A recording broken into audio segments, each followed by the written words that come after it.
Hello students, स्वागत है आपका साइंस पार्क यूट्यूब चैनल पर। आज हम 2022 का सेट लेकर आ गए हैं जो कि विजुअली चैलेंज्ड कैंडिडेट्स के लिए है।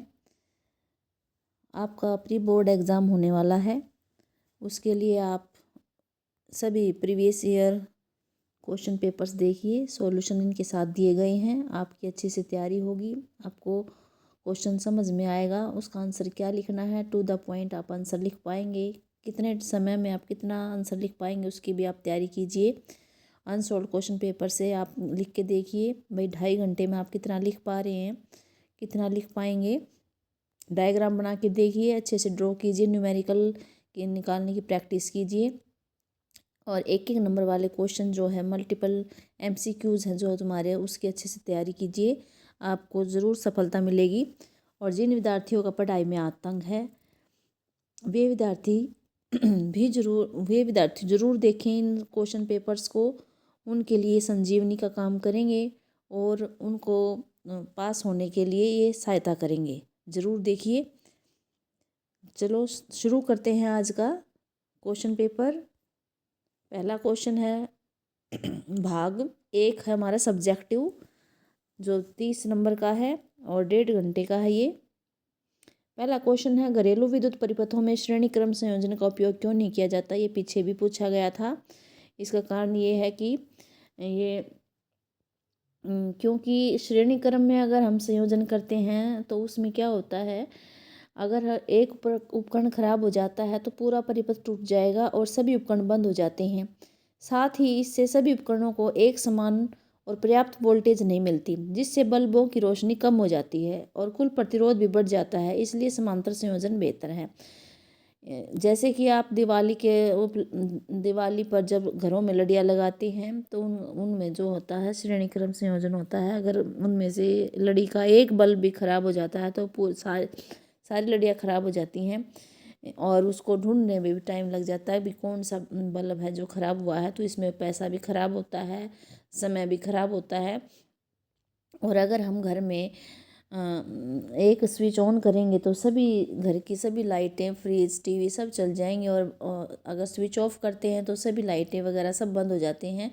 तो हम अपनी इच्छा अनुसार पंखा या लाइट को ऑन नहीं कर सकते।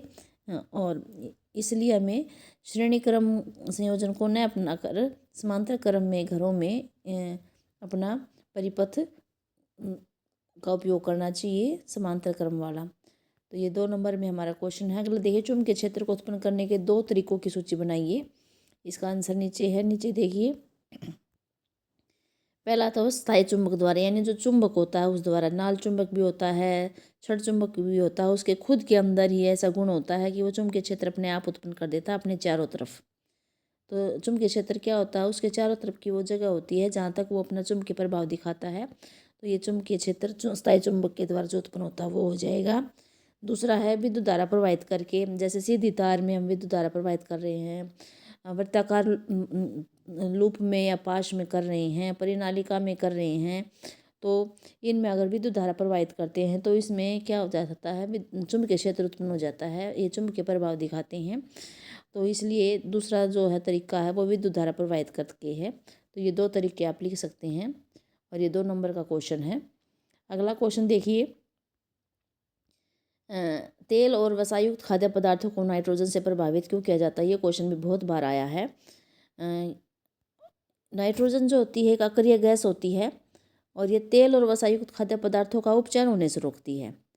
यानी कि अक्रिय गैस होगी तो ऑक्सीजन का जो है, ऑक्सीजन को ये खाद्य पदार्थों के साथ जुड़ने नहीं देती, उनका ऑक्सीकरण नहीं होने देती, जिससे उनके जो है गंध और स्वाद नहीं बदल पाते, यानी वो विकृत गंधित नहीं हो पाते। इसलिए इनको जो है नाइट्रोजन गैस से प्रभावित किया जाता है, तेल और वसायुक्त खाद्य पदार्थों को। ये अगला क्वेश्चन टोबेराइनर वाला हमारे सिलेबस में अब नहीं है। यौनारंभ के समय लड़कियों में कौन से परिवर्तन दिखाई देते हैं। ये क्वेश्चन भी बहुत बार रिपीट हुआ है। देखिए इसका, कुछ तो परिवर्तन ऐसे होते हैं जो लड़कों और लड़कियों में यौनारंभ के समय एक जैसे होते हैं, जैसे कि शरीर के कुछ नए भागों में, जैसे काख है, जांघों के मध्य है, जननांगी क्षेत्रों में बाल गुछ आ जाते हैं और उनका रंग गहरा हो जाता है। पैर, हाथ और चेहरे पर भी महीन रोम आ जाते हैं और जो त्वचा है वो अक्सर तैलीय हो जाती है, मुहासे भी निकल आते हैं और हम अपने और दूसरों के प्रति अधिक सजग भी हो जाते हैं। और ये जो परिवर्तन है ये 10वीं क्लास है, ये इनमें इनको पता होता है कि अपने शरीर में क्या परिवर्तन आ रहे हैं, तो ये क्वेश्चन तो बिल्कुल ईजी है, इसको याद करने की भी ज़रूरत नहीं होती। अपने शरीर में जो परिवर्तन आते हैं वो तुम अपने आप लिख सकते हो। लड़कियों में जो परिवर्तन है ये तो जो हमने अभी पढ़े तो दोनों में होते हैं, लड़कों और लड़कियों में। जो लड़कियों में होते हैं उनके स्तन के आकार में वृद्धि होने लगती है, स्तनागर की त्वचा का रंग भी गहरा होने लगता है और लड़कियों में रजोधर्म शुरू हो जाता है। तो ये इसमें परिवर्तन यौनावरण के इसमें जो परिवर्तन होते हैं वो हैं। अगला क्वेश्चन है लेंस सूत्र क्या है। लेंस सूत्र क्या होता है, फोकस दूरी, प्रतिबिंब दूरी और बिंब दूरी के बीच में जो संबंध होता है उसको लेंस सूत्र कहते हैं। 1/f बराबर 1/v माइनस 1/u। एफ क्या है, फोकस दूरी है, बी क्या है, प्रतिबिंब दूरी है, और यू क्या है, बिंब दूरी है। तो इन तीनों के संबंध में जो तीनों में जो संबंध होता है उसको लेंस सूत्र बोलते हैं। और आवर्धन का पूछा है, एक लेंस के लिए आवर्धन की परिभाषा व सूत्र लिखिए। प्रतिबिंब की ऊंचाई और बिंब की ऊंचाई के अनुपात को आवर्धन कहते हैं। इसे छोटे m से लिखते हैं। m = h-h। h- है प्रतिबिंब की ऊंचाई और h है बिंब की ऊंचाई, और बराबर b/u भी हो सकता है। v जो है वो प्रतिबिंब दूरी है, u है बिंब की दूरी। तो ये 3 नंबर का क्वेश्चन है। 1 में लेंस सूत्र हो जाएगा और 2 में ये इसकी परिभाषा और सूत्र हो जाएगा आवर्धन का। फ्लेमिंग का वाम हस्त नियम देखिए। फ्लेमिंग का वाम हस्त नियम ये भी बार बार रिपीट होता है। अपने बाएं हाथ की तर्जनी, मध्यम और अंगूठे को इस तरह फैलाइए कि ये तीनों एक दूसरे के लंबवत हों, जैसे चित्र में भी दिखा रखा है। आप अपने बाएं हाथ को फैला के भी देख लीजिए और तीनों को एक दूसरे के लंबवत कर लीजिए। तो इसकी जो तर्जनी होती है, तर्जनी उंगली कौन सी होती है, देखो जो चित्र में चुंबकीय क्षेत्र दिखा रखा है ये तर्जनी उंगली होती है। दूसरी अंगूठे के पास जो उंगली होती है वो तर्जनी उंगली होती है। ये तो तर्जनी उंगली है, ये चुंबकीय क्षेत्र की दिशा की ओर संकेत करती है। मध्यमा जो सबसे बड़ी उंगली होती है वो जो है विद्युत धारा की ओर संकेत करती है, और फिर जो अंगूठा है वो चालक पर आरोपित बल की दिशा की ओर संकेत करेगा। तो ये इसका फ्लेमिंग का वाम हस्त नियम है। आप ऐसे भी बना सकते हैं, चुंबकीय क्षेत्र, तीर के निशान द्वारा, विद्युत धारा और बल ऐसे दिखाते हुए तीनों एक दूसरे के क्या हैं, लंबवत हैं। इस तरह आप ये नियम लिख सकते हैं। नियम भी वेरी वेरी इंपॉर्टेंट है, लगभग हर एक उसमें आया है। 2 नंबर में है ये, 3 नंबर में। अगला देखिए, विरंजक चूर्ण के 3 उपयोग लिखने हैं। तो विरंजक चूर्ण के उपयोग देखिए नीचे दे रखे हैं, ये रखें। इसका उपयोग पीने वाले जल को जीवाणु से मुक्त करने के लिए करते हैं, यानी पीने वाले पानी में जो है डिग्गी वगैरह से जो पानी आता है वहाँ पर ये विरंजक चूर्ण मिला देते हैं ताकि उसमें जो जीवाणु होते हैं वो मर जाएं। दूसरा पॉइंट है, इसका कई फैक्ट्रियों में है, जो रासायनिक उद्योग हैं वहाँ पर उपचायक के रूप में करते हैं इसका उपयोग। तीसरा जो है वस्त्र उद्योग में सूती और लिनन के व्यंजन के लिए, और कागज़ की फैक्ट्री में जो कागज़ की फैक्ट्री होती है वहाँ लकड़ी की मज्जा और उसके लिए, और लॉन्ड्री में साफ़ कपड़ों के व्यंजन के लिए करते हैं। तो यहाँ पे 3 उपयोग लिख सकते हैं। अगला जो है 3 नंबर का है ये क्वेश्चन। अगला जो है हमारे सिलेबस में नहीं है, मेंडलीफ की आवर्त सारणी वाला। आगे देखते हैं अब। अगला क्वेश्चन है, गर्भ निरोधन की विभिन्न विधियाँ कौन सी हैं। ये भी बार बार क्वेश्चन आता है। ये देखिए, गर्भरोधी तरीकों के विभिन्न प्रकार हैं। यांत्रिक अवरोध है, शिश्न को ढकने वाले कंडोम या योनि में रखने वाली अनेक युक्तियाँ होती हैं जिससे शुक्राणु और अंड कोशिका तक न पहुँच पाए और उनका निषेचन न हो पाए, तो उससे बचाने के लिए है। दूसरा है हार्मोनल संतुलन में परिवर्तन करके, इसमें कई तरह की गोलियाँ आती हैं, वो दवाई के रूप में ली जाती हैं, जैसे सहेली माला डी। इससे अंड का मोचन नहीं होता और निषेचन भी नहीं हो पाता। तीसरा है लूप या कुपर्टी को गर्भाशय में स्थापित करके। चौथा है शल्य क्रिया तकनीक द्वारा पुरुषों में क्या करते हैं, शुक्र वाहिकाओं को काट देते हैं और उनको आपस में ऊपर बांध देते हैं, यानी उनको अवरुद्ध कर देंगे और शुक्राणुओं का स्थानांतरण रुक जाएगा, तो निषेचन भी नहीं होगा। इसी तरह स्त्रियों की अंडवाहिनी या फैलोपियन नलिका को अवरुद्ध करके अंड को गर्भाशय तक पहुंचने से रोका जा सकता है। इस तरह से ये विभिन्न तरीके हैं, आप लिख देना, आपको फुल मार्क्स मिल जाएंगे। अगला क्वेश्चन है, ये हमारा जो 3 का था, अब 5 नंबर का क्वेश्चन आ गया। 5 नंबर के क्वेश्चन में 2 भाग दे रखे हैं, 1 और 2। पहला भाग है धमनी तथा शिरा में 3 अंतर लिखिए, ये 2 नंबर का है। और जो अगला है प्रकाश संश्लेषण के लिए आवश्यक कच्ची सामग्री पौधा कहाँ से प्राप्त करता है, ये 3 नंबर में है। देखिए इसके लिए भी धमनी शिरा में अंतर भी बार बार आया है। धमनी क्या होती हैं, धमनी यह रुधिर को हृदय से शरीर के विभिन्न भागों तक ले जाता है, और जो शिरा है ये रुधिर को शरीर के विभिन्न भागों से हृदय तक लाती हैं। दूसरा जो है धमनी कैसे रक्त को लेके जाती हैं शरीर के सभी भागों तक, वो ऑक्सीजनित रुधिर को, जिसमें ऑक्सीजन होती है, उसको लेके जाते हैं, उसका परिवहन करती हैं। शिरा क्या करती हैं, यह भी ऑक्सीजनित रुधिर का परिवहन करती हैं, जिसमें कार्बन डाइऑक्साइड होती हैं, उसको लेके वो वैसे रक्त को लेके जाती हैं। तीसरा धमनी की भित्ति जो मोटी होती है, लचीली होती हैं, क्यों होती हैं, क्योंकि हृदय से रुधिर को उस दाब से निकलना होता है और उस दाब को सहन करने के लिए धमनी की भित्ति मोटी और लचीली होनी चाहिए। शिरा की जो भित्ति पतली होती है, क्योंकि रुधिर को हृदय में कम दाब से ही आता है, क्योंकि हृदय में आना होता है रुधिर को, तो कम दाब से आता है, तो उसकी भित्ति को ज़्यादा मोटा होने की जरूरत नहीं है, क्योंकि उसको ज़्यादा प्रेशर सहन नहीं करना है, इसलिए उसकी भित्ति पतली होती है।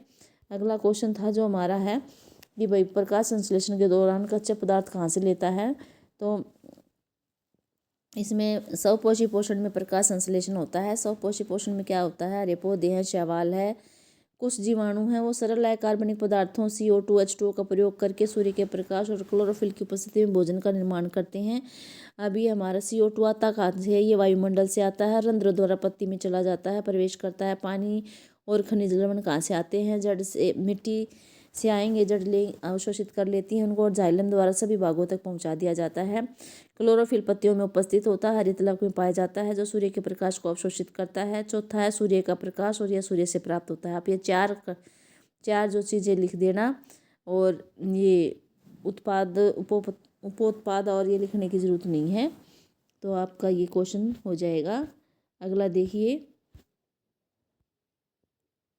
ये 5 नंबर के में या तो आप ये कर सकते हैं, या अथवा में दूसरा दे रखा है भोजन के पाचन में लार की क्या भूमिका है, और ये भी 2 भागों में है, ये 2 नंबर में है। और ये दूसरा जो है, दूसरा भाग मानव में वहन तंत्र के घटक कौन सी है, 3 नंबर में है। तो हम लार वाला देख लेते हैं पहले। लार की क्या भूमिका है, देखिए मुख गुहा में होती है लार, मुँह में, वहाँ जब भोजन को मुँह में लेते हैं तो वहाँ भोजन को दांतों से चबाया जाता है, और जो मुख गुहा के अंदर है वहाँ लाला ग्रंथि होती हैं, वो लाला ग्रंथि क्या करती हैं, लाल रस या लार निकलता है लाला ग्रंथियों से, जीभ क्या करती है, उस भोजन को, लार को क्या कर देती है, मिश्रित कर देती है। लार में एक अमीलेज एंजाइम होता है, टाइलिन भी बोलते हैं इसको, वो जो है मंड के जटिल अणु को सरल शर्करा में तोड़ देता है।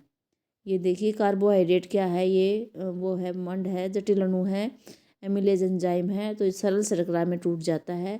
तो आप ये लिख सकते हैं क्वेश्चन। अगला देखिए, अगला क्वेश्चन है मानव में वहन तंत्र के घटक कौन कौन से हैं। अब देखिए मानव में वहन तंत्र के घटक जो हैं 4 हैं, हृदय, रुधिर वाहिकाएं, लसिका भी आप लिख देना, क्योंकि लसिका भी वहन का काम करती है, इसलिए हमने यहाँ लसिका लिख दिया है। हृदय क्या करता है, हृदय एक पंप की तरह कार्य करता है, यह ऑक्सीजनित रक्त को जो है शरीर के विभिन्न भागों में पहुंचाता है, और भी ऑक्सीजनित रुधिर को जो फेफड़ों में भेज देता है शुद्ध होने के लिए। रुधिर, दूसरा भाग क्या है, रुधिर है, यह तरल संयोजी ऊतक है, जो ऑक्सीजन, पोषक तत्वों, हार्मोन, कार्बन डाइऑक्साइड और अपशिष्ट पदार्थों का परिवहन करता है। इसमें लाल रुधिर कोशिकाएं होती हैं जो ऑक्सीजन को लेके जाती हैं। श्वेत रक्त कोशिकाएं होती हैं जो प्रतिरक्षा का काम करती हैं। पट्टिकाणु होते हैं जो थक्का जमाने में सहायता करते हैं, और प्लाज्मा तरल माध्यम होता है, ये सारे इसमें रुधिर में होते हैं। तीसरा जो भाग है, रुधिर वाहिकाएँ हैं, 3 वाहिकाएँ होती हैं, धमनियाँ, शिराएँ, केशिकाएँ। धमनियाँ जैसे अभी हमने हम अंतर में पढ़ के आए हैं कि ये ऑक्सीजनित रुधिर को हृदय से शरीर के विभिन्न भागों तक लेके जाती हैं। और शिराएँ ये विऑक्सीजनित रुधिर को शरीर के विभिन्न भागों से हृदय तक लाती हैं। केशिकाएँ क्या है, इनमें रक्त और ऊतकों के बीच गैसों और पोषक तत्वों का आदान प्रदान होता है। ये इस तरह से हो जाएगा। चौथा लसिका है। लसिका में लसिका वाहिकाएँ, लसिका ग्रंथियाँ शामिल हैं। ऊतक तरल पदार्थ को ये रक्त प्रवाह में वापस डाल देता है, यानी जो ऊतकों के बीच में तरल पदार्थ होता है उसको वो इसमें रक्त में वापस से डाल देता है और प्रतिरक्षा में मदद करता है। तो ये हमारा जो है भाग 1 सब्जेक्टिव पूरा हो गया है क्वेश्चन। अब हम भाग 2 की तरफ चल रही हैं। भाग 2 देखिए। भाग 2 भी 30 नंबर का है। इसमें MCQs भी हैं, फिल इन द ब्लैंक्स भी हैं। तो ये क्वेश्चन जो है इसमें छोटे क्वेश्चन हैं, आप इनको ज़रूर करना। ये देख लेते हैं। पहला क्वेश्चन देख लेते हैं क्या है। अभिसारी लेंस कहा जाता है अवतल लेंस को, उत्तल लेंस को। तो उत्तल लेंस को अभिसारी बोलते हैं और अवतल को बोलते हैं अपसारी। तो इसका जो ठीक आंसर है वो बी ऑप्शन आ जाएगा। एक सामान्य मनुष्य के लिए सुस्पष्ट दृष्टि की अल्पतम दूरी कितनी होती है? 25 सेंटीमीटर होती है। ये अच्छे से ध्यान रखना। तो बी ऑप्शन जो है इसका राइट आंसर है। अभिनेत्र लेंस की फोकस दूरी में परिवर्तन किया जाता है, पक्षमापी द्वारा किया जाता है। डी ऑप्शन राइट आंसर है इसका। विद्युत विभवांतर का ऐसा ही मात्रक क्या है? वोल्ट है। इसके जो है ए ऑप्शन है इसका आंसर, वोल्ट आ जाएगा। अगला क्वेश्चन देखिए। ये जो हमारे सारे सिलेबस में नहीं है, ये वाला भी सिलेबस में नहीं है और दोनों ये सिलेबस में नहीं। 11वां देखिए। रेडॉक्स अभिक्रिया में क्या होता है? रेडॉक्स में दोनों ही चीज़ होती हैं, उपचयन भी होता है, अपचयन भी होता है। ग्लूकोज का सूत्र बताना है। C6H12O6 है इसका सूत्र। दामन सोडे में क्रिस्टलन के जल के कितने अणु होते हैं? दामन सोडा जैसे पिछले उसमें आया हुआ था उसमें 10 होते हैं, तो 10 आ जाएंगे। इसमें क्रिस्टलन के जो जल के अणु हैं 10 होते हैं। अगला क्वेश्चन देखिए।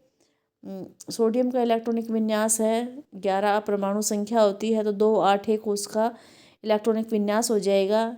कौन सी धातु को इनमें से चाकू से काटा जा सकता है? तो सोडियम धातु आ जाएगा। डी ऑप्शन इसका ठीक आंसर है। संपीड़ित प्राकृतिक गैस का मुख्य घटक हमारे सिलेबस में नहीं है, वैसे मीथेन होता है इसका। कार्बन परमाणु के बीच केवल एक आबंध से जुड़े कार्बन के यौगिक क्या कहलाते हैं? संतृप्त यौगिक कहलाते हैं। पिछले सेट में 2021 के डी सेट में वहाँ हमने इसका एल्केन आंसर दिया था। हम वहाँ पर संतृप्त यौगिक भी इसका आंसर दे सकते हैं। 2021 के डी ऑप्शन में जहाँ हमने एल्केन दिया था, भाई कार्बन के बीच में एक आबंध है तो एल्केन होते हैं, उसको हम संतृप्त यौगिक भी बोल सकते हैं। तो आप वहाँ संतृप्त यौगिक भी आंसर लिख सकते हैं, वो भी ठीक हो जाएगा। अगला देखिए। 18वां प्रोपेन के जो हमने कितने सहसंयोजक आबंध होते हैं? देखो 3 कार्बन हम ऐसे फैला के लिख लेंगे, फिर उसकी जो है हाइड्रोजन लगा देंगे, उसके 4 संयोजकता मतलब 4 आबंध बना देंगे एक कार्बन के चारों तरफ। फिर आप उनको आबंधों को गिन लेना। देखो इस सी है, इसके तीनों तरफ H है तो 3 H वाले हो जाएंगे। एक सी के बीच में 4, फिर दूसरे कार्बन पे 2 हाइड्रोजन के हैं, 2 6, एक फिर अगले सी के 7 है तो एक 7 हो गया। फिर जो लास्ट वाला कार्बन है उसमें तीनों तरफ H लगे हुए हैं तो 3 ये हो जाएंगे तो 10 आ जाएंगे। 10 ऐसे जगह बंद आ जाएंगे। बिल्कुल ईजी क्वेश्चन है, बस आपको ऐसे फैला के पता होना चाहिए। इसमें तो सूत्र भी दे रखा है C3H8 दे रखा है, तो आप इसको ऐसे फैला के लिख सकते हैं और इन आबंधों की संख्या बता सकते हैं। अगला है। निम्नलिखित में से किस में ऑक्सीजन रुधिर पाया जाता है? इसका आंसर है, देखो महाशिरा भी अशुद्ध रक्त को लेके आती है, दायां लिंग में भी अशुद्ध रक्त आता है, फुफ्फुस धमनी भी अशुद्ध रक्त को फेफड़ों तक ले जाती है। तो तीनों में से कोई नहीं ऑप्शन आ जाएगा, डी ऑप्शन कोई नहीं। अगला देखिए। पायरुवेट के विखंडन से यह कार्बन डाइऑक्साइड जल तथा ऊर्जा देता है और क्रिया कहाँ होती है? यह क्रिया माइटोकॉन्ड्रिया में होती है तो सी ऑप्शन आ जाएगा, माइटोकॉन्ड्रिया। निम्नलिखित में से कौन सा यौगिक फ्लोएम में सुक्रोज जैसे पदार्थों का स्थानांतरण के लिए ऊर्जा प्रदान करता है? तो इसका आंसर आ जाएगा बी ऑप्शन, एटीपी। एटीपी करता है ऊर्जा प्रदान। पेशी कोशिकाओं में विशेष प्रकार की प्रोटीन आ जाएगा। प्रोटीन होती है जो उनकी आकृति और व्यवस्था दोनों को ही बदल देती है। तो इसका ये ऑप्शन है राइट आंसर, प्रोटीन। हमारे शरीर में नियंत्रण एवं समन्वय का कार्य तंत्रिका तथा हार्मोन करते हैं। यहाँ भी ऑप्शन हार्मोन आ जाएगा। वायरस जनित लैंगिक संचारित रोग कौन से होते हैं? वायरस वाला होता है गोनेरिया, और जो सिफिलिस है वो तो जीवाणु से फैलते हैं, लेकिन जो मस्सा है ये फैलेगा विषाणु से, वायरस से। प्लाज्मोडियम किससे विभाजित होता है? ये भी बार बार आ रहा है, बहुखंडन से होता है प्लाज्मोडियम। नर और मादा में कितने जोड़े गुणसूत्र होते हैं? 23 जोड़े लिखना है। देखो कितने जोड़े पूछा गया है, ध्यान से कितने जोड़े, यानी कि जोड़े में पूछा गया तो 23 जोड़े। कई बार यूं कहीं पूछ लेते कितने गुणसूत्र, तब हमें 46 बताना पड़ता है। अगला क्वेश्चन देखिए, फिल इन द ब्लैंक्स है। यहाँ भी भाई पिछले कोड में 2018 का ही डी कोड में वहाँ मेंडल दिया गया है, आप वहाँ आनुवांशिकता कर लीजिए। आनुवांशिकता के नियम, मैंने मेंडल के नियम लिख दिया था, लेकिन यहाँ आनुवांशिकता का नियम आएगा। आनुवांशिकता नियम इस बात का निर्धारण करते हैं जिसके द्वारा विभिन्न लक्षण पूर्ण विश्वसनीयता के साथ वंशानुगत होते हैं। तो यहाँ मेंडल की जगह क्या आएगा? आनुवांशिकता। आप वहाँ ठीक कर लेना। निम्नलिखित में से कौन सा केवल जैव निम्नलिखित पदार्थों का समूह है? देखिए जो जैव प्रक्रम द्वारा आप घटित हो जाते हैं वो प्लास्टिक, चमड़ा, लकड़ी नहीं है, इसमें प्लास्टिक नहीं है। केले के चमड़ा नहीं है, केले के छिलके, लकड़ी, चमड़ा, चमड़ा नहीं है इसमें। घास, प्लास्टिक, केले के छिलके, इसमें प्लास्टिक आ जाएगा। लकड़ी, घास, केले के छिलके तीनों हैं जो हो जाएंगे। तो डी ऑप्शन है इसका राइट आंसर है, लकड़ी वाला और ये वाला। अगला है, एक स्थलीय पारितंत्र में हरे पौधे प्राप्त सौर ऊर्जा का कितने प्रतिशत खाद्य ऊर्जा में परिवर्तित करते हैं? ये भी बार बार आया है, इसका आंसर 1% आ जाएगा। अगला है, निम्न में से पारितंत्र का जैव घटक कौन सा है? तो देखिए तापीय जैव है, खनिज भी और वर्षा भी। पौधे जो है वो कैसा है? अजैव घटक है। तो आज हमारा ये जो है 2022 का जो है एक सेट ये है, 2 भागों, ऑब्जेक्टिव, सब्जेक्टिव और ऑब्जेक्टिव दोनों भाग हो गए हैं। आप वीडियो को बिना स्किप किए देखिए, लास्ट तक देखना है आपको। और अगर आपको वीडियो पसंद आ रही हैं, आप किसी तरह ये हेल्प कर रही हैं, आपको अच्छे से समझ आ रही हैं, तो आप इसको लाइक करें, सब्सक्राइब करें, कमेंट करें। और अगर कोई भी डाउट है तो कमेंट ज़रूर करें। चैनल पर नए हैं तो सब्सक्राइब करें। और लेटेस्ट अपडेट के लिए आपको नोटिफिकेशन का बटन दबाना है, आप उसको दबाइए। अगली वीडियो में हम मिलेंगे, और उसके लिए आप तैयार रहना और इसकी अच्छे से तैयारी करना, और प्री बोर्ड के एग्ज़ाम को अच्छे से सॉल्व करके आना। Thanks for watching.